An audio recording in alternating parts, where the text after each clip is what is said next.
Bonjour, bienvenue sur le podcast de l'Église évangélique baptiste La Bonne Nouvelle de Dijon. Nous sommes situés aux 5 rues du lycée à Dijon. Vous pouvez trouver des informations sur notre Église sur le site internet www.la-bonne-nouvelle.org. Passez une excellente journée ou soirée. Je bénis le Seigneur pour vous également qui m'écoutez ce matin. Je ne sais pas si vous êtes déjà arrivé de se retrouver dans une situation, dans une impasse, c'est-à-dire une situation sans issue. J'aimerais en fait que vous vous souveniez d'une situation qui serait différente de cette pandémie du coronavirus que nous sommes en train de vivre en ce moment. Je me rappelle encore de cet événement tragique que j'ai vécu en mon bas âge. J'étais âgé de 7 ans et on vivait proche du marché. Et un jour, mon père nous envoyâmes au marché, ma grande sœur et moi. Il nous envoyâmes pour faire des petites courses. Quand on était partis, et après que nous ayons acheté ce pourquoi nous étions sortis, nous cherchâmes alors à retraverser le goudron pour rentrer. Après, juste que nous ayons fait 3 pas, nous aperçûmes de loin un taxi qui venait droit vers nous. Le chauffeur, il roulait tellement vite. Et moi, j'ai eu peur. J'ai aussitôt lâché la main de ma grande sœur et couru aussi vite que je le pouvais. Et ma grande sœur hésita. Quand elle voulut retraverser pour retourner vers le marché, c'était trop tard. Le taxi était déjà proche d'elle. Et quand il freina sans succès, le taximan la percuta. En fait, elle avait sur elle l'huile de palme qui s'était jetée sur elle. Et le taximan toucha également les sacs de ciment qui étaient justement exposés par les vendeurs de ciment. Et quand il coupa le moteur, ma grande sœur était couverte d'huile de palme et de ciment sans faire aucun mouvement. Et moi, j'ai vécu cet accident. Je regardais de loin sans savoir du tout quoi faire. Je vous assure que c'était terrible. Je me suis mis à pleurer tout tremblant. J'ai couru pour apporter la nouvelle aux parents. Dès que j'arrive devant la porte, je dis avec les larmes aux yeux et une voix remplie d'émotions, « Papa, on a heurté la grande sœur, elle est morte !» C'était pendant une période de chaleur et mon père avait sur lui juste une petite culotte. Dès qu'il reçut la nouvelle, il partit avec sa petite culotte au marché pour voir ce qui était arrivé à sa fille. Eh bien, elle était dans un état épouvantable. Que faire quand on se retrouve dans une situation sans issue? Que faire quand on ne sait pas du tout quoi faire? Quel lien avec ce que nous allons méditer ce matin? En fait, nous sommes vers la fin du 1er siècle, après Jésus-Christ, aux environs, certainement vers l'an 60 et l'an 80 après Jésus-Christ. La mort des apôtres avait entraîné une sorte de déclin de l'autorité dans l'Église. Et les faux prophètes, les faux docteurs, les faux enseignants faisaient rage. Ils avaient pris de plus en plus de l'assurance. Bien entendu, dans les écrits des apôtres comme l'apôtre Paul et l'apôtre Pierre, on voyait déjà cette mise en garde contre les faux enseignements, les faux docteurs, les faux enseignants. Déjà, on peut voir par exemple dans 2 Thessaloniciens 2, 3 à 4, c'est l'apôtre Paul qui dit, rempli du Saint-Esprit, il dit « Que personne ne vous séduise d'aucune manière, car il faut que l'apostasie soit arrivée auparavant et qu'on ait vu apparaître l'homme impie, le fils de la perdition, l'adversaire qui s'élève au-dessus de tout ce qu'on appelle Dieu ou de ce qu'on adore. » L'apôtre Pierre, également rempli du Saint-Esprit, il écrit dans son dans son deuxième épître, dans 2 Pierre 2, 1 à 2, il dit « Il y a eu parmi le peuple les faux prophètes, et il y aura de même parmi vous des faux docteurs qui introduiront sournoisement des sectes pernicieuses et qui, régnant le maître qui les a rachetés, attireront sur eux une ruine soudaine. Plusieurs les suivront dans leur dérèglement, et la voix de la vérité sera calomniée à cause d'eux. » Une partie de ce qu'avaient prédit Jésus et les apôtres arriva, et Jude, il prend connaissance de ce grand danger. Sans panique, il ne fait pas comme moi qui ne savais pas du tout quoi faire. Mais je rends grâce à Dieu parce qu'il avait épargné ma grande sœur qui a survécu à cet accident.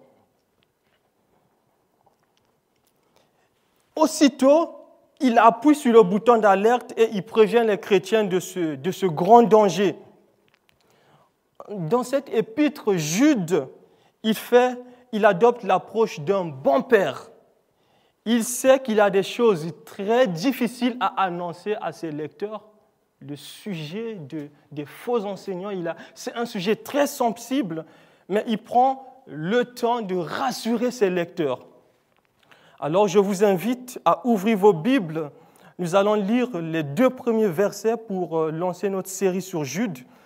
On va lire Jude 1 et 2. C'est un livre qui n'a qu'un seul chapitre, qui contient 25 versets. Jude 1, 2. Jude, serviteur de Jésus-Christ et frère de Jacques, salue ceux que Dieu a appelés, qui sont aimés de Dieu le Père et gardés pour Jésus-Christ. Que la bonté, la paix et l'amour vous soient pleinement accordés. Jude est l'auteur de cette épître. Il s'agit bel et bien de Jude, le frère de Jacques et le demi-frère de Jésus-Christ. Pourquoi le demi-frère de Jésus? Justement parce que Jésus est né miraculeusement d'une vierge, c'est-à-dire que Joseph, le fiancé de Marie, ne l'avait pas encore connu quand Marie était enceinte de Jésus. La Bible nous dit dans Matthieu 1, 18 à 25, que Marie était enceinte par la vertu du Saint-Esprit. Et c'est Jude qui nous laisse cette épître remplie de leçons. Jude, il se présente comme le frère de Jacques. Il se présente de 2 manières. Il se présente comme le frère de Jacques et le serviteur de Jésus. On va d'abord voir qu'est-ce que ça veut dire Jude, le frère de Jacques. Vous savez ce que pouvait signifier à cette époque Jude, le frère de Jacques? Jude avait quelque chose d'une importance capitale, un sujet très sensible. Le pire serait qu'il ne soit pas écouté ou encore qu'il soit pris pour un menteur. Se présenter comme le frère de Jacques est très symbolique. Qui était Jacques? Comme Jude, Jacques était le demi-frère de Jésus. Jacques était l'un des piliers, encore plus, il était l'un des piliers de l'église de Jérusalem, qu'on peut voir dans Actes 12, 17. Il était connu comme étant un homme droit, un homme intègre, un homme juste, un homme qui aime Dieu. Il était connu comme un homme de prière, mais aussi un homme très direct. On peut voir, il intervient lors de la conférence de Jérusalem, justement dans Actes 15, 13 à 21.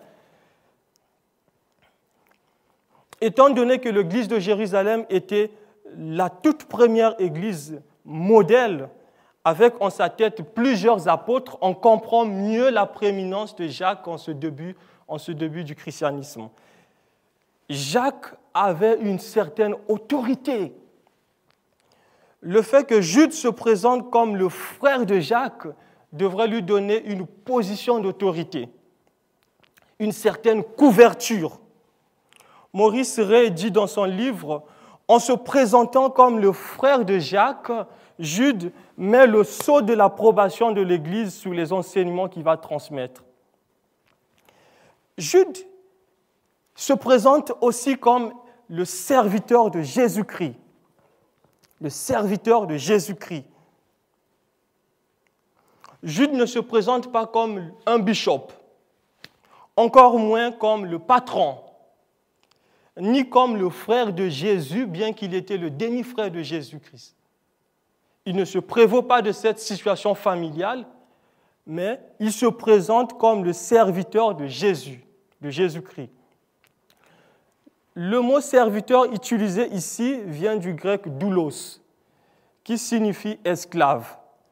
En traduction littérale, c'est-à-dire une traduction simple, mot à mot, en traduction littérale, Jude se présente comme esclave de Jésus-Christ. Quelle humilité! Quelle humilité! Il faut voir le mot esclave au sens spirituel. La Bible dit que nous sommes tous esclaves, que nous le savons ou pas. Nous sommes tous des esclaves, que nous le savons ou pas. Je vous donnerai 3 passages qui soutiennent mon propos. D'abord, Jean 8, 38. Dans Jean 8, 38, Jésus dit « En vérité, je vous le dis, quiconque se livre au péché est esclave du péché. » La Bible dit dans 2 Pierre 2, 19, « Chacun est esclave de ce qui a triomphé de lui. » Paul, inspiré de Dieu, il va dire dans Romains 6, 16, « On est soit esclave du péché qui conduit à la mort, soit on est esclave de l'obéissance qui conduit à la justice. » Il n'y a que 2 camps. Soit on est esclave de Satan pour livrer son corps ou pour livrer ses membres comme les instruments de péché, soit on est esclave de Dieu pour vivre dans l'obéissance. Il n'y a pas de condition intermédiaire. Moi, je n'en connais pas. Il n'y a pas de condition intermédiaire. Jude, en se présentant comme esclave de Jésus, indique sa compréhension profonde du message de la croix. Cela montre à quel point la mort et la résurrection de Jésus avaient transformé son cœur. Il est passé de la situation d'incroyant, esclave du péché, à la situation de chrétien, esclave de Jésus-Christ. Cela nous concerne aussi. Tous ceux qui ont placé leur confiance en Jésus-Christ sont des esclaves de Jésus-Christ, c'est-à-dire les doulos de Christ. Nous avons changé de maître. Avant, on était esclaves du péché, on obéissait à Satan qui règne en maître, comme le dit Éphésiens 2:2.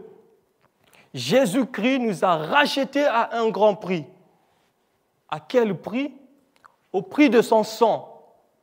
Comme le dit 1 Pierre 1, 18 à 19, ce n'est pas par des choses corruptibles, par de l'argent ou de l'or, que nous avons été rachetés de notre manière de vivre dépourvue de sens. Mais c'est par le sang précieux de Jésus-Christ. Je ne m'appartiens plus moi-même, j'ai changé de maître. Je suis la propriété de Jésus-Christ.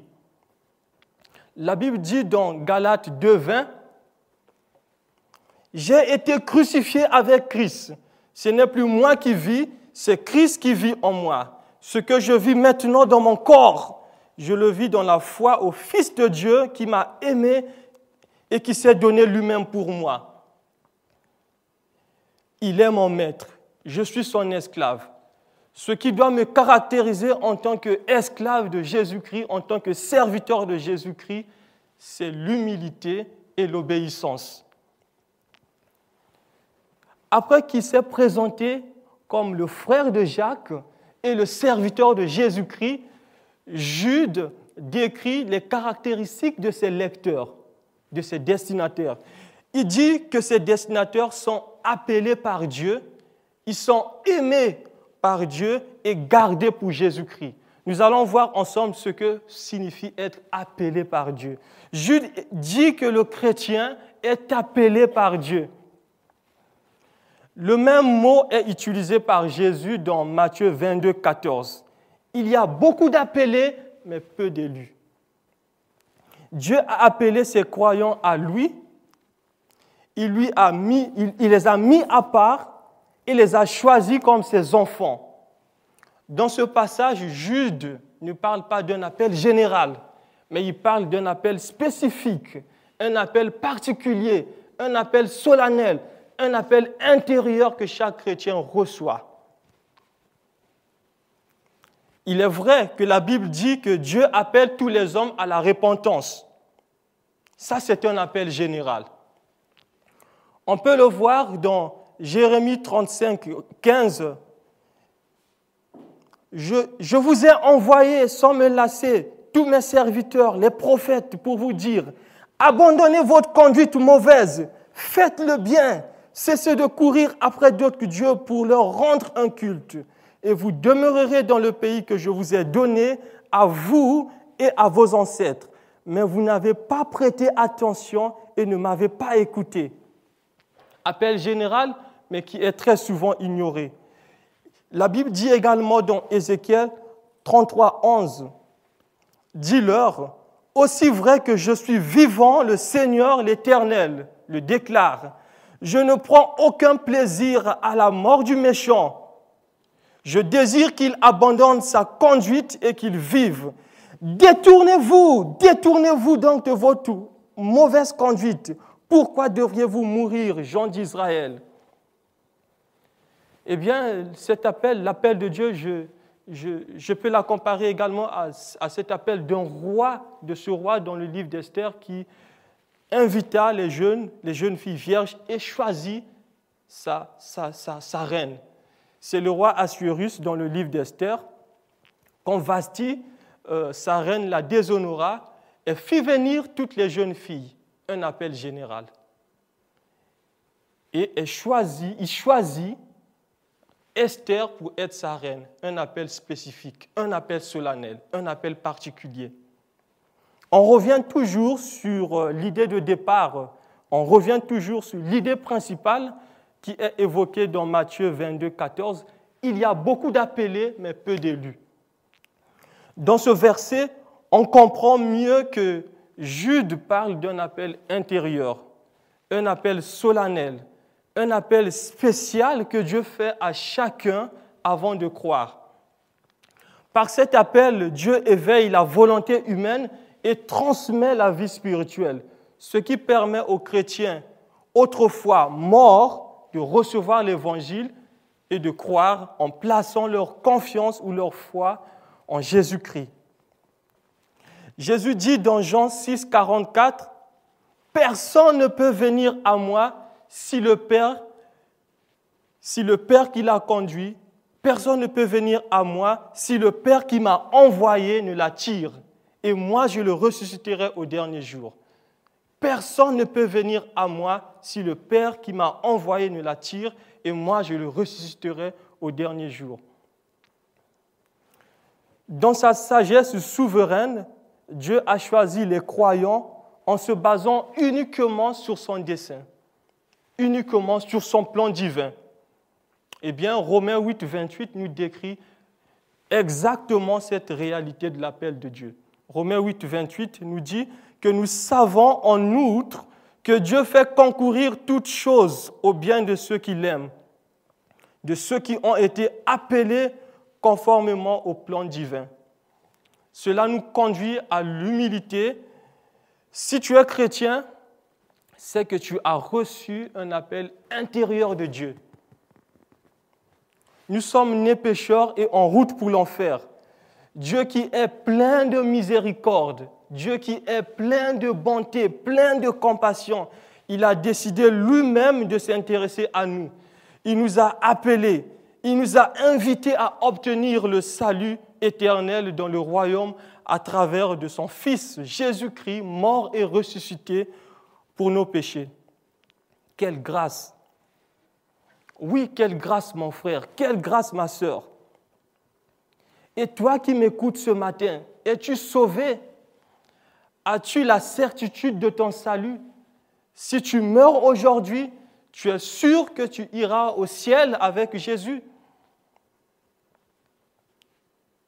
Si tu reconnais que tu es pécheur et en route pour l'enfer, si tu crois que Jésus, il est mort et ressuscité pour tes péchés, si tu places ta confiance en Jésus, la Bible dit que tu seras sauvé. Comme nous le soutient Romains 10, 9. Si tu confesses de ta bouche le Seigneur Jésus, si tu crois dans ton cœur que Dieu l'a ressuscité des morts, tu seras sauvé. Eh bien, si tu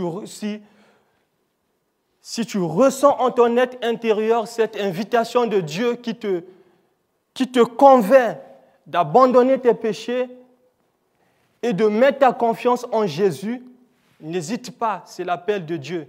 Dis un grand oui et mets ta confiance en Jésus. Tu peux lire la Bible pour connaître davantage, pour connaître davantage la volonté de Dieu, pour connaître davantage le Seigneur Jésus. Tu peux également nous écrire, l'Église, la bonne nouvelle. Nous allons t'accompagner pour que tu grandisses avec le Seigneur. Jude, il décrit également ses lecteurs en disant qu'ils sont aimés par Dieu. Jude dit que le chrétien est aimé par Dieu. Le verset le plus aimé de la Bible nous dit que oui, Dieu a tant aimé le monde qu'il a donné son Fils unique afin que quiconque croit en lui ne périsse point, mais qu'il ait la vie éternelle. Nous ne pouvons pas comparer l'amour de Dieu avec l'amour d'un parent méchant. Nous ne pouvons pas comparer l'amour de Dieu avec l'amour d'un mari ou d'un époux violent. L'amour de Dieu ne dépend pas des situations, des circonstances de la vie. Même si vous avez vécu des situations difficiles, il y a une chose dont vous devez retenir, c'est que Dieu vous aime. Dieu vous aime. Par son amour, Dieu a décidé de nous sauver de la colère à venir. Oui, il jugera le monde. Il jugera le monde au travers de la personne de Jésus-Christ. Éphésiens 2,5 nous dit, lorsque nous étions spirituellement morts à cause de nos fautes, il nous a fait revivre avec le Christ. C'est par la grâce de Dieu que vous avez été sauvés. Romains 5,8 nous dit, Dieu prouve son amour envers nous en ce que lorsque nous étions encore pécheurs, Christ est mort pour nous. Par son amour, Dieu a décidé de nous adopter. Il a fait de nous ses enfants et co-héritiers de Christ. Galates 4, 4 à 5 nous dit, mais lorsque les temps furent accomplis, Dieu a envoyé son Fils, né d'une femme, né sous la loi, afin de racheter ceux qui étaient sous la loi pour que nous recevions l'adoption. Oui, Dieu nous a adoptés par amour. C'est par amour qu'il nous a adoptés. Au travers de Christ, Dieu nous adopte au sein de sa famille. Il nous aime comme ses propres fils et filles. L'amour de Dieu ne dépend pas de nos humeurs. L'amour de Dieu ne dépend pas de la maladie, que nous soyons malades ou pas. L'amour de Dieu ne dépend pas de la persécution, que nous soyons persécutés ou pas. L'amour de Dieu ne dépend pas de l'épreuve, de la fournaise ardente. L'amour de Dieu ne dépend pas de la richesse que nous avons. L'amour de Dieu ne dépend pas de la pauvreté que nous avons. L'amour de Dieu ne dépend pas des difficultés, des situations de la vie courante. Que tu sois atteint ou non du coronavirus, même dans ta maladie, dans ta souffrance, Dieu t'aime. Oui, Dieu t'aime. Dieu dit dans sa parole, je ne te délaisserai point et je ne t'abandonnerai point. Dieu nous aime. Dieu nous aime d'un amour éternel. Que nous vivions ou que nous mourions, Dieu nous aime.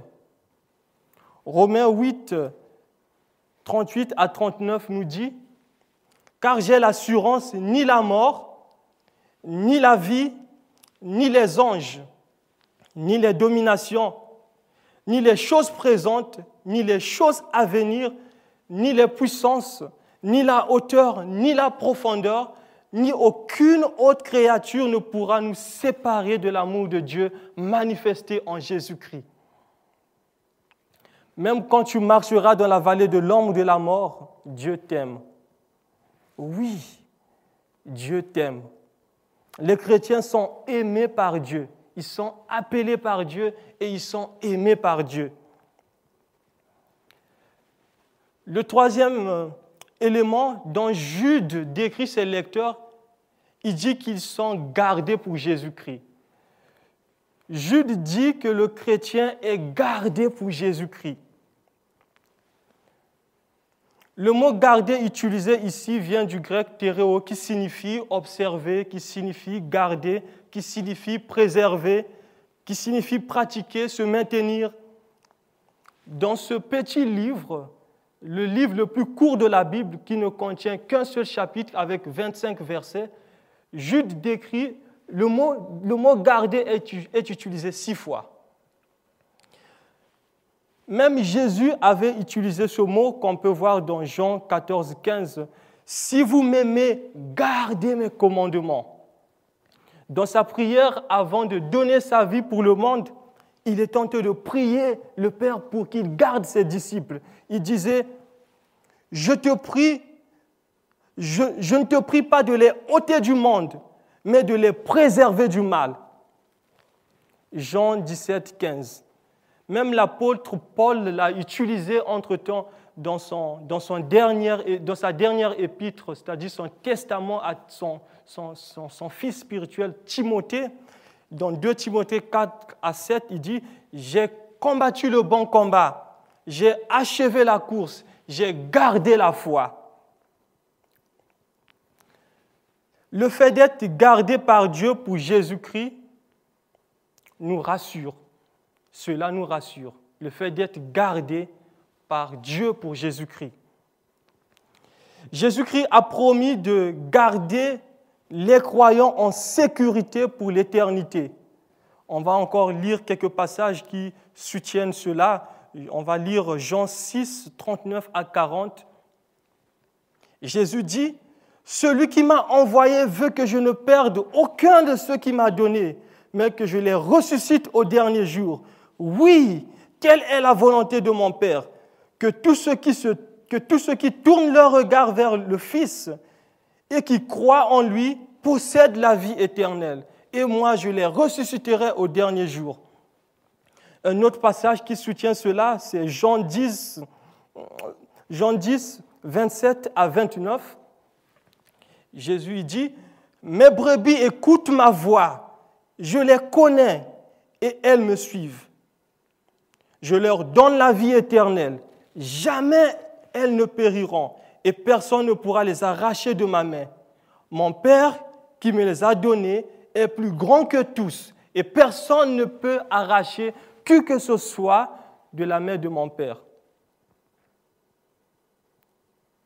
Oui, c'est rassurant, le chrétien est gardé par Dieu. Jude sait que quand il commencera à dire qu'il y a des faux enseignants ou des faux docteurs dans l'assemblée, les chrétiens seront dans la crainte. Il prend tout son temps de les rassurer. Il prend tout son temps de les rassurer pour dire simplement que ceux qui ont été appelés par Dieu, aimés par Dieu, ils sont gardés pour Jésus-Christ. Jude dit que nous sommes gardés par Dieu pour Jésus-Christ. Nous sommes la propriété de Christ. Cela nous rappelle aussi que le salut que Dieu donne est éternel. On ne perd pas le salut. On ne perd pas le salut, comme le soutient Éphésiens 1, 13 à 14. Le salut, c'est le don de Dieu, c'est le cadeau de Dieu et c'est un cadeau éternel. On ne perd pas le salut. Jude rappelle aux chrétiens que vous êtes en guerre. Mais celui à qui vous appartenez a déjà jugé vos ennemis et les a déjà condamnés.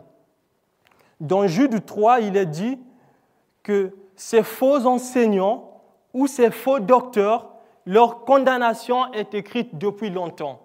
Donc Dieu les avait déjà condamnés depuis longtemps. Eh bien, il finit justement de décrire, de se présenter et de décrire ses lecteurs de 3 façons. Il s'est présenté comme étant le frère de Jacques, le serviteur de Jésus-Christ. Il a décrit ses lecteurs comme étant des appelés. Ils ont été appelés par Dieu, aimés par Dieu et gardés pour Jésus-Christ. Et là, il va prier pour ses lecteurs. Regardons comment Jude les salue. Il dit dans Jude 2, « Que la bonté, la paix et l'amour de Dieu vous soient pleinement accordés. » Ici, Jude reprend l'expression miséricorde et paix qui est une salutation juive commune, qu'on peut retrouver dans 1 Timothée 1,2 et dans 2 Timothée 1,2, même dans 2 Jean 3, on retrouve cette salutation. Mais Jude ajoute l'amour. La prière de Jude est que ses lecteurs jouissent continuellement de la grâce de Dieu, quelles que soient les difficultés de la bataille spirituelle, que les chrétiens jouissent continuellement de la grâce de Dieu, la faveur de Dieu. Cette prière montre aussi qu'en Christ, nous sommes comblés. Croire à Jésus-Christ est le seul et l'unique moyen d'avoir la paix avec Dieu. Cette salutation est si riche et exprime la réalité de l'Évangile, la réalité de cette bonne nouvelle que nous avons en Jésus-Christ. Par compassion, Dieu a eu pitié de nous. Il nous a épargnés pour faire mourir son Fils. Par sa bonté, par sa compassion, il a eu pitié de nous. Nous qui méritions la mort, il ne nous a pas donné ce que nous méritions. Il a condamné son Fils qui est mort pour nous. Quelle grâce! Le sacrifice de Jésus nous a réconciliés avec Dieu. Ce sacrifice nous a apporté la paix avec Dieu. Ésaïe 53, 5 nous dit « Le châtiment qui produit la paix est tombé sur le Messie. » Parfois, je réfléchis comment un châtiment peut produire la paix. Je réfléchis au fond de moi comment un châtiment peut produire la paix. J'ai été réconcilié avec Dieu au travers de Jésus-Christ. Ce qui était au-devant de tout cela, c'est l'amour. Un amour sacrificiel. Jean 3, 16 nous dit que Dieu a tant aimé le monde qu'il a donné son Fils unique afin que quiconque croit en lui ne périsse point, mais qu'il ait la vie éternelle. N'est-ce pas merveilleux? En conclusion, Dieu nous a appelés, aimés et gardés pour Jésus-Christ. Il est capable de nous préserver de toute chute. Il est capable de nous préserver de toute chute. N'est-ce pas rassurant? Cette parole nous pousse à placer davantage notre confiance en Dieu, à bénir le nom du Seigneur. Cette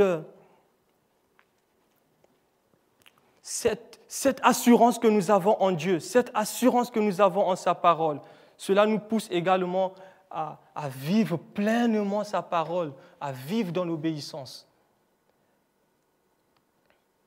Seigneur Dieu, merci pour ton amour, merci pour ta parole, merci pour ta fidélité.